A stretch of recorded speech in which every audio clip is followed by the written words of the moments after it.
Aranauã, Motumbá, Colofé, Axé, Saravá. Hoje é a 10ª aula do nosso curso imaginário, a última aula. Vamos falar hoje sobre a percepção do eu. Quando nós falamos sobre a questão da percepção do eu, gostaria de fazer uma pergunta inicial. O que você acha que caracteriza o seu eu? Se eu perguntasse nesse exato momento para você, qual é ou como você identifica o seu eu?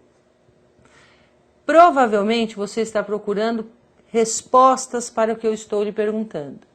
E estas respostas, elas vão cair em algumas definições. Eu sou, por exemplo, homem, eu sou de idade X, a minha personalidade é autoritária ou não, eu tenho uma personalidade flexível ou não. Eu começo a dar definições daquilo que sou eu. Mas como é que se estabelece e como é que se cria essa definição sobre o eu? Isso é uma coisa que nós temos que discutir, porque qual é a referência que a gente tem do eu? É uma referência única e pessoal? Aí eu vou evocar o Freud, Sigmund Freud, que ele dizia que o eu era uma reflexão sobre o outro que habita o eu.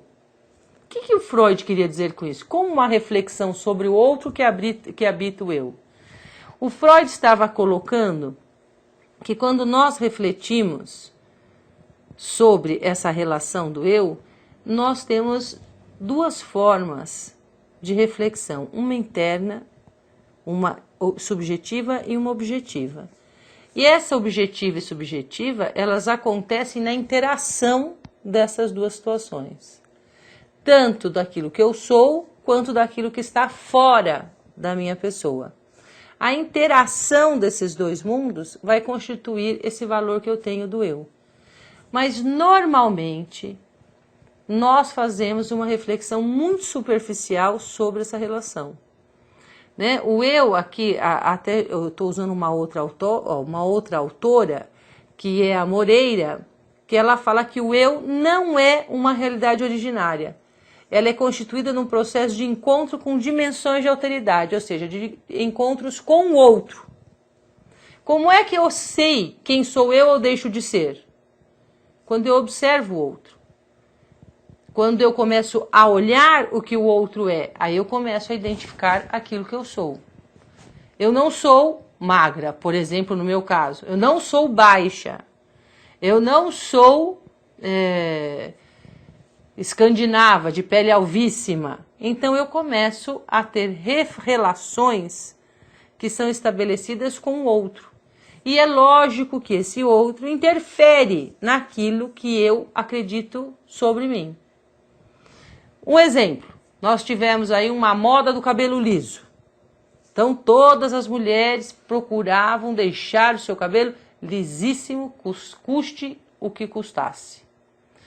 Hoje nós estamos voltando para a moda do cabelo encaracolado. Então com certeza as mulheres vão tentar deixar os seus cabelos encaracolados, independente da estrutura do seu próprio fenótipo. Aí fala assim, mas a indústria, ela se reformula, né? Ela faz grandes transformações em nome do crescimento do homem. É verdade, a indústria, ela acaba transformando algumas coisas positivamente. Mas aqui, no caso, é como eu estabeleço essa relação. O eu que estabelece essas relações entre o mundo subjetivo e objetivo, elas normalmente estão baseadas numa ideologia.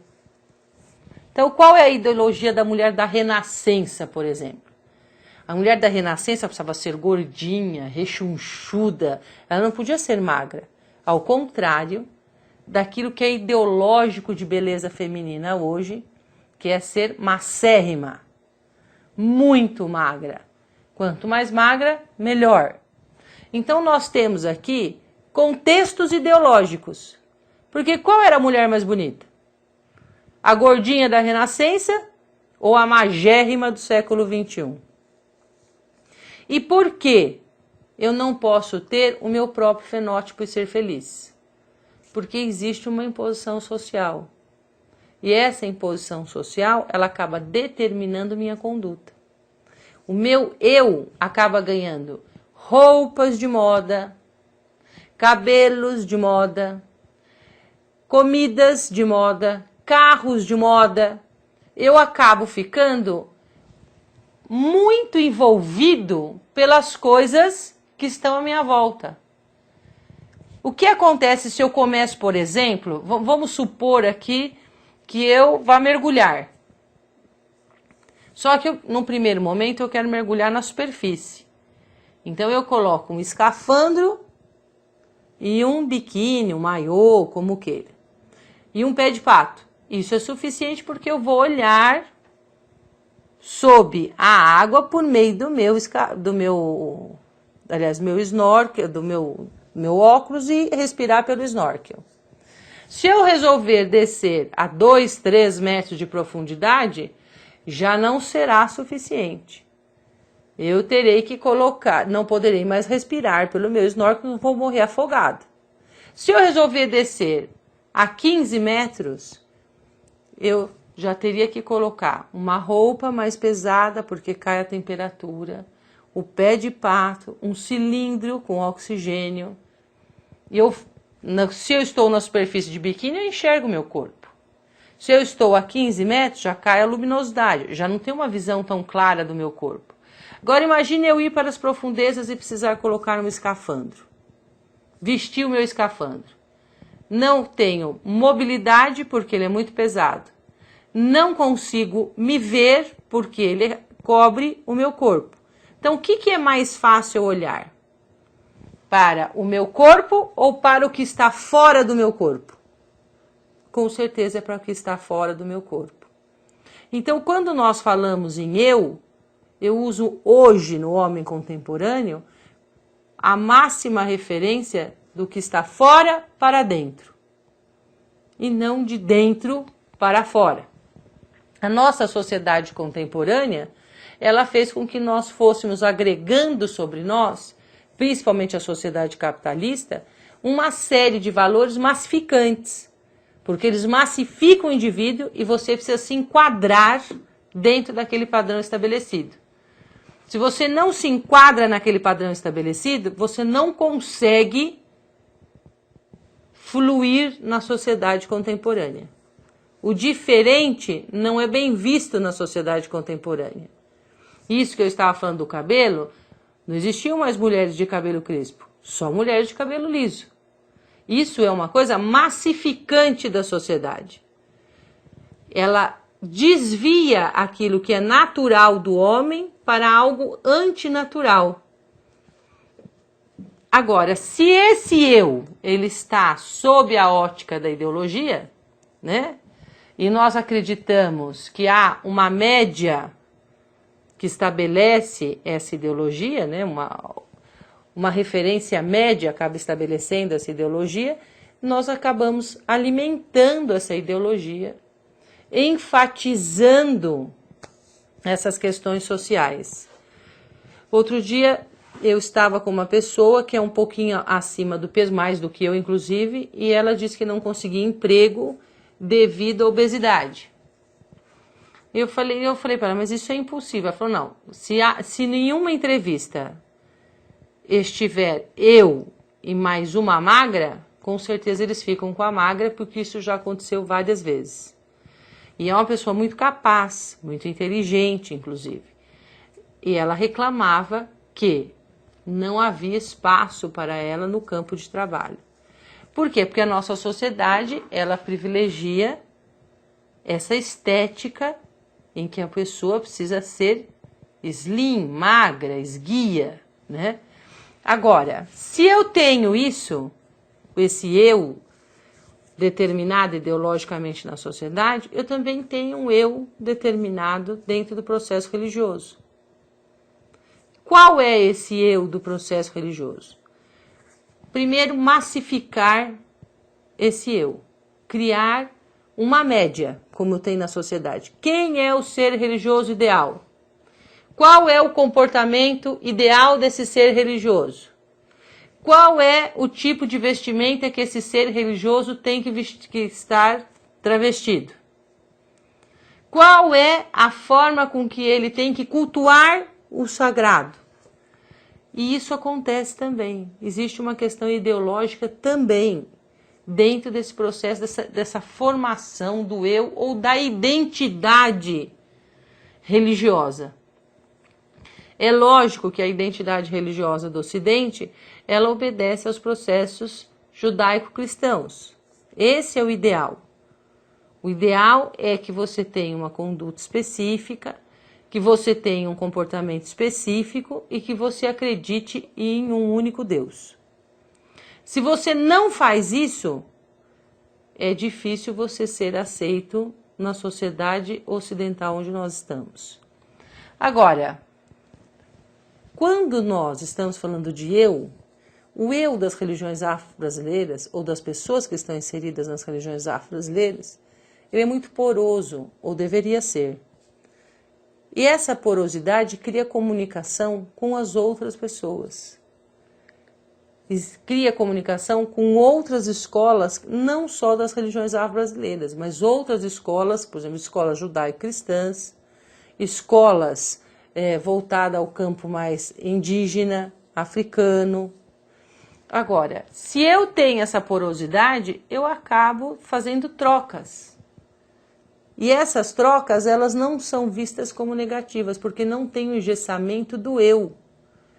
Se eu encontro uma outra pessoa das religiões afro-brasileiras, vou ao terreiro dele e canto um ponto X, eu vou cantar dentro do meu terreiro aquele ponto X. Se tiver afinidade com aquilo que eu faço, provavelmente irá ter. Agora, se eu vou numa sinagoga e ouço uma oração, eu não faço a mesma oração dentro de uma igreja católica. Isso não pode acontecer. Por quê? Existe uma definição dessa identidade religiosa. Agora, dentro das religiões afro-brasileiras, eu posso cantar um oriqui dentro de um terreiro de umbanda, dentro de uma encantaria, eu posso cantar. Eu posso fazer uma zuela. Eu posso diversificar sem ter o risco de perder aquilo que sou eu. Vocês já observaram isso? Vocês observaram que isso é natural? Que nós não precisamos pensar sobre essa questão para fazer? Nós não precisamos questionar isso. Isso é natural nosso. Isso nós vamos chamar de uma identidade dialética. Por quê? Eu permito reconstruir esse eu, que é aquilo que o Freud falava, que quando eu encontro o outro, há um processo reflexivo do outro que está dentro de mim, do meu eu. Eu começo a refletir os meus valores. Eu começo a refletir aquilo que eu sou. E eu posso mudar ou não pela reflexão. Agora, ter essa conduta maleável, ter essa conduta flexível, esse comportamento flexível, ele é muito mal visto. Porque a nossa sociedade ela é baseada numa identidade fixa e num comportamento que não tem porosidades. O eu das religiões afro-brasileiras é justamente o oposto disso. Porque ele permite o encontro, ele ressignifica essa personalidade e ele transforma essa personalidade. E essa transformação, essa flexibilização, essa renovação, ela é natural dentro das religiões afro-brasileiras. Agora eu queria fazer uma pequena dinâmica, se isso fosse possível, eu gostaria que todos prestassem atenção, porque quando a gente fala em eu, a gente estabelece muitos critérios exteriores para que eu tenha existência, para que eu exista. Mas vamos supor que agora vocês todos estão sentados, eu pediria que vocês dessem uma relaxada, fechassem os seus olhos. Fechem, por favor, os seus olhos durante alguns segundos. De olhos fechados, vocês continuam me ouvindo. Mesmo sem me ver, vocês estabelecem um contato comigo. Por meio da minha voz, por meio daquilo que eu falo, há uma reflexão naquele que ouve. Agora vamos supor que nós tapássemos o ouvido. Tampem os seus ouvidos. Diminuam a sua audição. Vocês tamparam, não abram os olhos, são as duas coisas concomitantes. Vocês estão ouvindo menos, porque infelizmente não dá para deixar de ouvir, e vendo menos. Agora vamos supor que eu faça silêncio durante alguns segundos. Você deixou de existir porque eu não falei? Você deixou de existir porque você não me viu? Não. Você continua existindo. E se você não tocasse em nada, não visse nada, não ouvisse nada durante 1 hora, 1 dia, 1 semana, 1 ano, você continuaria existindo. O seu eu, ele ainda estaria com você independente do mundo objetivo. Essa troca com o mundo objetivo, ela não é obrigatória para que você tenha a sua identidade. Ela enriquece a sua identidade.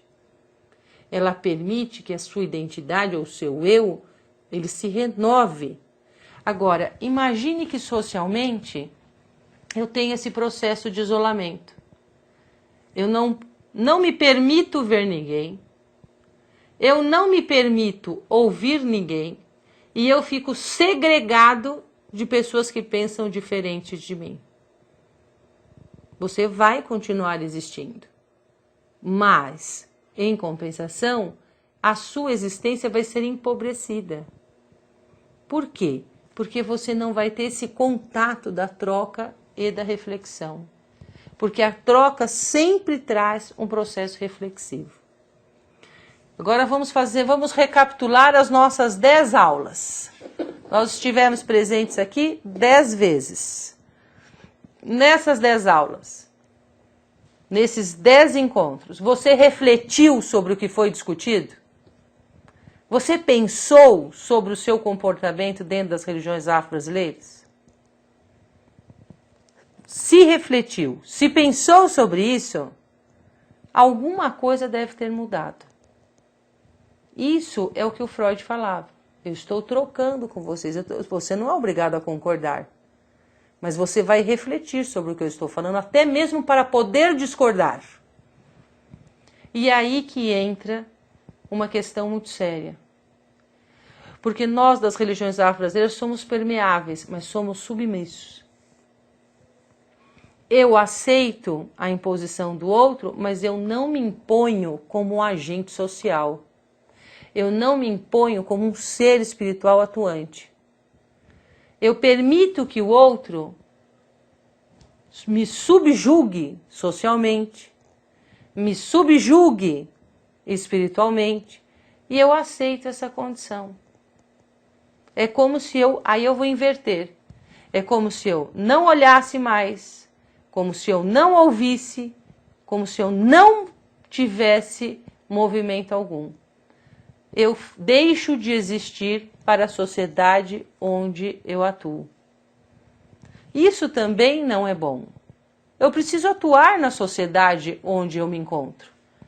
Eu preciso mostrar para esta sociedade que essa relação de troca é importante, sem impor.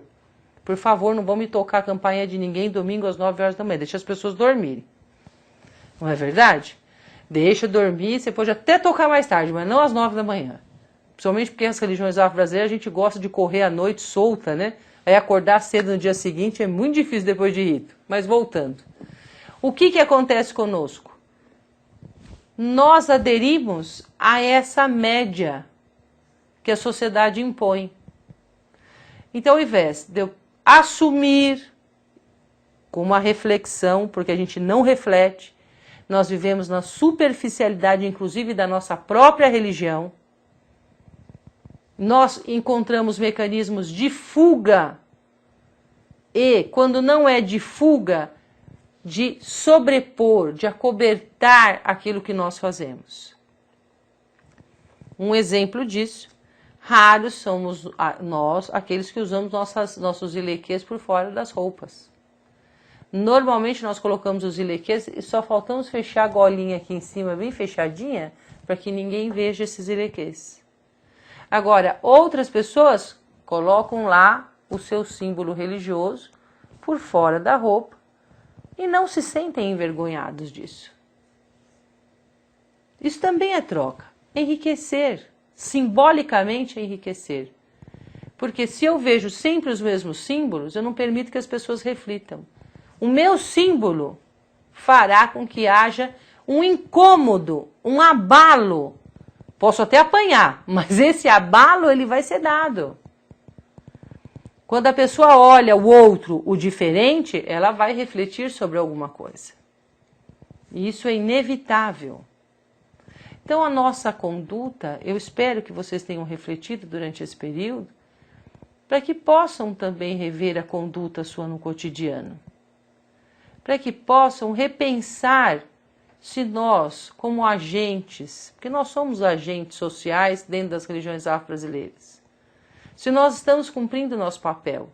Eu não posso falar, não, mas eu estou na religião para que a religião me faça bem, para que ela me traga um bem-estar e eu não preciso dar satisfação para ninguém. É verdade, mas você também não precisa esconder de ninguém. Não é? Uma das questões que nós levantamos aqui, qual a sua religião? Ah, eu sou espírita. Você não é espírita. Se você está na Umbanda, você não é espírita. Se você está no culto de nação, você não é espírita. Se você está no Toré, no Xambá, Babassuê, Tambor de Mina ou na Jurema, você não é espírita. Nós precisamos, quando, por exemplo, formos perguntados a esse respeito, não, eu sou umbandista. Eu ouvi uma vez, e ouvi mesmo, de uma mãe de um coleguinha do meu filho, que falou assim para mim, nossa, eu tinha você em tão alta conta. Eu falei, eu também. Porque a partir do momento que ela não me tem mais em alta conta, eu não posso tê-la também. Não é como revidar, mas eu mereço o respeito como você merece. A nossa opção religiosa, a nossa devoção dentro das religiões afro-brasileiras, não pode ser motivo de preconceito. Nós estamos no século XXI, eu até na pós-modernidade, onde todos refletem sobre tudo, e nós precisamos refletir sobre nossa conduta, sobre o nosso comportamento. Engraçado que ser livre é uma coisa difícil. Você não ter parâmetros que digam quem você deve ser, a forma com que você deve se comportar, é difícil. Porque nós fomos tão condicionados durante tantas vidas a sermos aquilo que é certo, na hora certa e da forma certa, que quando fala assim, olha, você vai determinar o que é certo, você vai determinar a hora certa e você vai determinar o que você acha correto a ser executado. Isso dá um frio na barriga, né? A gente parece adolescente primeira vez que toma ônibus. Você não sabe se você vai descer no lugar certo. Mas é um exercício. Este exercício eu preciso fazer todos os dias. E esse exercício de liberdade social e religiosa, eu preciso levar para fora do meu terreiro. As pessoas precisam conviver com outras pessoas que têm essa liberdade religiosa e essa reflexão religiosa da sua conduta. Porque eu assumo as minhas responsabilidades, tanto espirituais, né? Aqui a gente pode chamar de karma, de lei de destinação natural, podemos chamar do que quisermos. Mas as religiões afro-brasileiras permitem que você escolha e você responda por suas escolhas. Não existe a forma com que você deve agir e a hora que você deve agir. Isso é você quem vai determinar. Existe um psicólogo que fala sempre sobre a teoria do coitado, né? É mais fácil você se esconder sob essa veste do coitado. Olha, as religiões afro-brasileiras são as coitadas da sociedade brasileira porque elas são discriminadas. Do que assumirmos uma outra postura. Eu não sou o coitado. E eu vou mostrar para você por que eu não sou o coitado. Como é que a gente mostra para o outro? Respeitando o outro. Tendo pleno respeito pela forma com que ele leva a vida dele. Outra questão muito importante. Demonstrar para a sociedade que nós temos condições de viver com as diferenças de forma pacífica. e levar essa visão para os outros setores da sociedade, demonstrar para as pessoas que os nossos rituais nos trazem alegria e felicidade e permitem que a gente faça o exercício da nossa liberdade. Falei, eu assisti 10 aulas para que nós chegássemos na 10ª aula e ouvíssemos essas coisas que você está dizendo. É verdade. Porque se eu dissesse isso na primeira aula, provavelmente você não assistiria a segunda. E muito menos a terceira, a quarta, a quinta ou a sexta. Então é necessário que a gente faça um percurso longo para que chegamos a esse momento da reflexão. Agora, eu preciso ter comigo a convicção de que vale a pena esse exercício da liberdade. Porque se nós não começarmos a exercitar essa liberdade, quando eu vou no terreiro, por exemplo, lá não importa se é terreiro, choça, choupana, não importa. O que nós vamos encontrar ali? Entidades atuando conjuntamente, cada uma a seu modo. Nós não encontramos terreiros onde há uma uniformidade de comportamento. Ou seja, no próprio seio dos templos, dos terreiros, já existe essa questão da diversidade e da política da liberdade exercida. E isso deve ser exemplo para nós, porque nós devemos fazer do planeta Terra um grande terreiro, em que cada um tenha o seu comportamento, que isso tenha um encaixe social com respeito a essa diversidade e que tenha o exercício dessa liberdade que leve à convivência pacífica. Com certeza isso diminuiria muitos atritos como diminui no nosso planeta. Essa é uma das coisas que a gente encontra dentro do terreiro. A outra coisa que nós encontramos dentro dos terreiros no Brasil continente é que cada região do nosso país adequou a sua linguagem às religiões afro-brasileiras. Nem melhor, nem pior, só adequada à sua linguagem. Como assim adequada à sua linguagem? Existem coisas características de cada região que para aquele povo que vive naquele local, aquilo é fundamental. Então é necessário que aquilo esteja dentro do seu processo de sacralização, dentro do seu terreiro. Agora, se para mim, que estou num terreiro aqui do Sul, o maior processo de sacralização é X, eu não posso exigir que esse X seja a mesma coisa lá no Nordeste, ou no Norte, ou no Centro-Oeste, ou no Sul. Eles vão ter outros referenciais. E estes referenciais também refletem, imagina que cada estado seja uma entidade dentro de um rito. Então, cada estado vai ter um comportamento. Assim como cada entidade tem um comportamento específico. E não vai perder essa harmonia. Então não tem, quando a gente fala de religiões afro-brasileiras, a gente sempre procura, olha, esse é bom, aquele... Não, tudo é bom. E nós precisamos acreditar nisso, não podemos ser os primeiros a apontar que isso é bom ou aquilo é ruim. Lá no Nordeste acontece isso, não é bom. Não é bom. Aqui no Sul acontece isso, não é bom. É bom. É bom para aquele pessoal. Lembre-se sempre que o seu país é a mesma coisa de que o terreiro. E que cada unidade federativa seria analogicamente uma entidade dentro do terreiro. Pode ser caboclo, pode ser os mestres, não importa. Pode ser baiano, boiadeiro, marinheiro, não importa. Esses comportamentos diferenciados refletem essa diversidade das religiões afro-brasileiras. Se eu encontrar um nordestino na rua, vindo lá de Pernambuco, ou vindo da Paraíba, vindo do Rio Grande do Norte, eu não posso bater nele porque ele fala diferente de mim, porque ele gosta de comer farofa ou não. Eu não posso. Porque essas pessoas, elas têm a sua cultura específica, a sua forma de se expressar para o mundo que reflete a liberdade. Aliás, que coisa gostosa que é um sotaque de nordestino, né? Uma coisa boa demais de ouvir. Eu fico até com inveja, porque eu tenho vontade de ir lá para as praias, mas não posso. Aqui em São Paulo, essa dureza aqui continua sempre a mesma. Mas essa diversidade, ela reflete exatamente aquilo que nós temos que aplicar na nossa vida.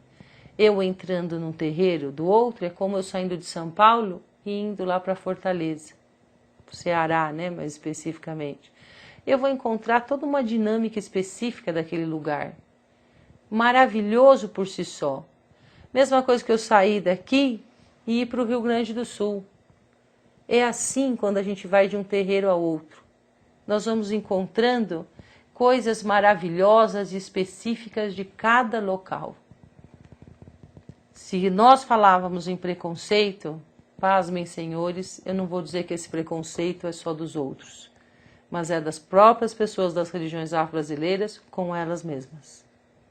Se nós queremos que o outro nos respeite, respeite a nosso ritual, respeite a forma de nós nos conectarmos com o sagrado, é necessário que esse respeito se inicie dentro das religiões afro-brasileiras.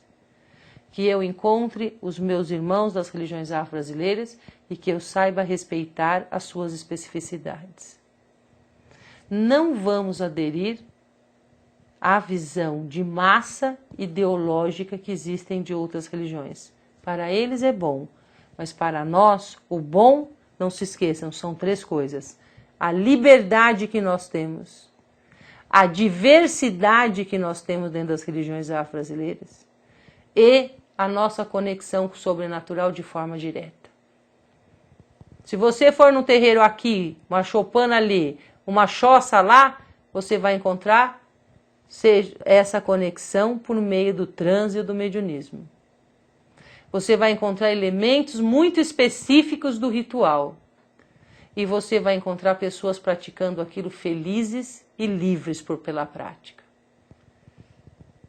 Então, que nós tenhamos essa mesma alegria, essa mesma felicidade no convívio com as pessoas que dividem comigo as religiões afro-brasileiras.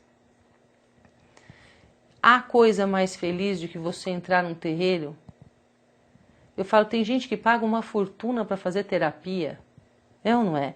Paga uma fortuna, respeito aos psiquiatras e psicólogos, que eles merecem, devem pagar mesmo, porque é o trabalho deles. Mas você paga uma fortuna para ir lá conversar. Outros pagam uma fortuna para fazer terapia corporal. Outros pagam uma fortuna para poder ter aprender o exercício da flexibilização e da liberdade. Nós temos tudo isso no terreiro. Dentro do nosso terreiro, nós temos lá o transe e as consultas em que as pessoas se refazem. Nós temos a dança ritual, que é algo maravilhoso, que é uma expressão dessa corporeidade, dessa liberdade do seu corpo. Nós temos ali dentro o exercício da liberdade e do respeito à diferença. Sintam-se felizes, sintam-se plenos por estarem dentro das religiões afro-brasileiras. Elas mantêm nelas, não estou dizendo que as outras são piores, mas nós temos isso. Nós mantemos no nosso seio algo de nobre que não perdeu a conexão com o resto do mundo, nem com o homem. Nós temos uma conexão conosco, porque nós temos um processo reflexivo. Nós temos uma ligação com a humanidade por meio da comunidade terreira. Nós temos uma ligação com a natureza por meio das oferendas, dos sítios vibratórios, e nós temos uma conexão com o sagrado ou com o transcendente, sobrenatural, o nome que queiram dar, que alimenta todas essas redes ou essa teia de interdependência, para que o mundo esteja bem. Nós reclamamos muito da humanidade, ou seja, o nosso macro-universo, que é o planeta Terra, tem tido muitas deficiências. Só que nós não podemos manter isso no micro-universo do nosso dia a dia. Porque imagine-se, o oceano é imenso. Agora, o oceano é composto de muitas gotas. Sei lá quantas gotas, que eu acho que não dá nem para quantificar. Mas se for cada gota sendo retirada dali, não importa o tempo que demore, ele vai secar. Assim são os nossos comportamentos.